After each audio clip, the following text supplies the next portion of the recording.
అస్సలాముఅలైకుం. Hi అండి. ఎవరైతే నా ఛానల్లో కొత్త వాళ్ళు అయితే నా ఛానల్ని సబ్స్క్రైబ్ చేయండి. ఇవి బాగా వాష్ చేసుకొని రౌండ్గా కట్ చేసుకోవాలండి.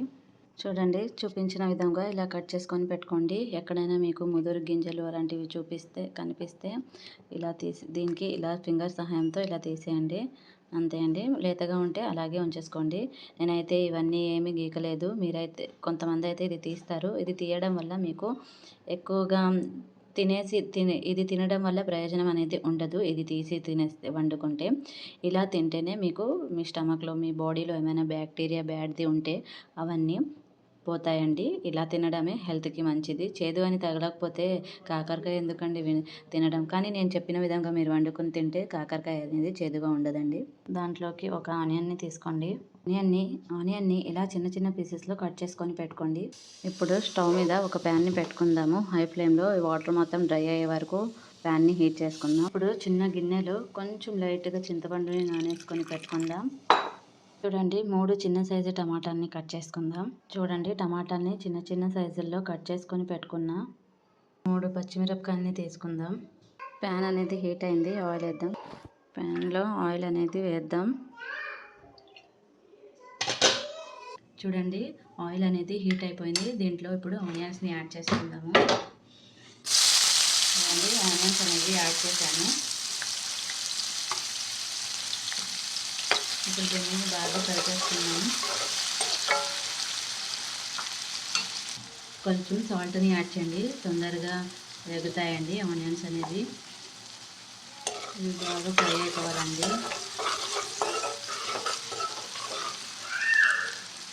ఆనియన్స్ అయితే ఫ్రై అయ్యాయండి. చూడండి, ఇంతకు మించి ఎక్కువ ఫ్రై చేయక్కర్లేదు దీంట్లోకి. ఇప్పుడు మేము దీంట్లోనే కాకరకాయలను కట్ చేసుకొని పెట్టుకున్నాం కదా, అవన్నిటిని యాడ్ చేసేద్దామండి. చూడండి, ఇది యాడ్ చేసి ఒకసారి కలిపేసి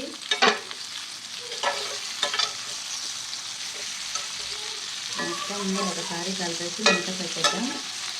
ఇప్పుడు మీకు ఇవి బాగా వేగుతాయి. వేగిన తర్వాత నెక్స్ట్ అనేది స్టెప్లోకి వెళ్ళాలండి.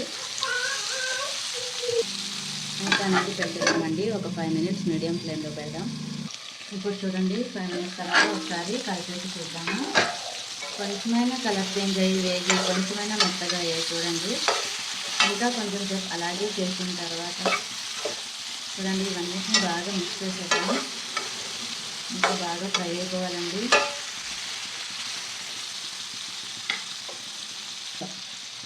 కొంచెం పసుపుని యాడ్ చేసుకుందామండి దీంట్లోకి. పసుపు యాడ్ చేసిన తర్వాత ఈ మొత్తాన్ని ఒకసారి కలుపుదామండి.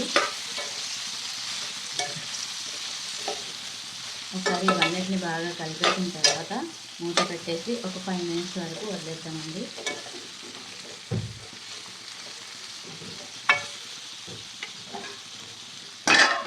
మళ్ళీ 5 మినిట్స్ తర్వాత తీద్దాం.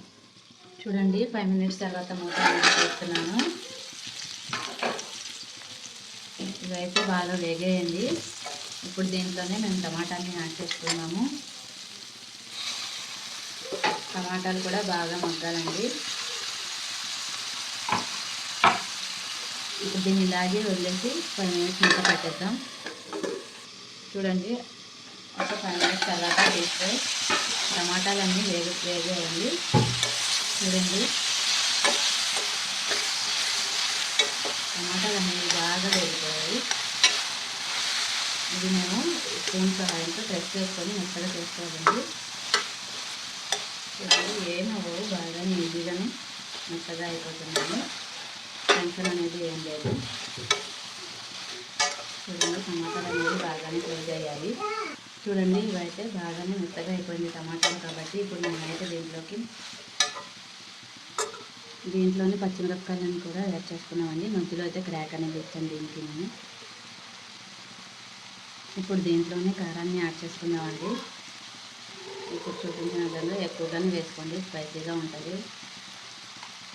చూడండి, నేనైతే 3 టేబుల్ స్పూన్లు వేసాను. ఇప్పుడు ఈ మొత్తాన్ని ఒకసారి కలుపుతామండి.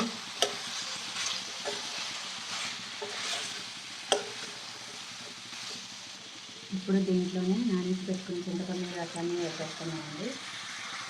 చూడండి, నేనైతే ఎక్కువగా వేయట్లేదు, కొంచెమే. ఇప్పుడు చింతపండు రసాన్ని ఇంకొంచెం యాడ్ చేసుకున్నాను. చూడండి ఇవన్నిటిని ఒకసారి మిక్స్ చేసుకున్నాము. ఇప్పుడు దీంట్లోనే వాటర్ అనేది యాడ్ చేసుకుందాము. దీంట్లో వాటర్ని యాడ్ చేస్తున్నానండి. ఒక గ్లాస్ అయితే వాటర్ని యాడ్ చేశాను. చూడండి మొత్తాన్ని మిక్స్ చేసుకొని ఒకసారి కారము సాల్ట్ అవన్నీ చూసుకోండి. సరిపోకపోతే యాడ్ చేసుకోండి. నాకైతే సరిపోయాయి ఇవన్నిటిని. దీంట్లోనే సాల్ట్ని యాడ్ చేసుకుందామండి. ఇప్పుడు దీన్ని హై ఫ్లేమ్లో మూత పెట్టుకొని వదిలేద్దామండి, బాగా గ్రేవీ చిక్కగా అయినంత వరకు. దీంట్లోనే కొంచెం ధనియాల పౌడర్ని యాడ్ చేద్దాం, ఒక స్పూను. మొత్తాన్ని ఒకసారి మిక్స్ చేసేసి మూత పెట్టేద్దామండి. చూడండి మూత పెట్టేశాను. ఇప్పుడు దీంట్లోనే లైట్గా షుగర్ అనేది యాడ్ చేసుకుందామండి, సీక్రెట్ ఇంగ్రీడియంట్. అంతే అండి. చూడండి ఇదైతే బాగా మగ్గిపోయాయి. దీంట్లో వాటర్ క్వాంటిటీ అనేది కూడా చిక్కగా అయింది, తగ్గింది. ఇంకా కొంచెం చిక్కగా అయిపోతే ఆఫ్ చేసేద్దాం స్టవ్ని.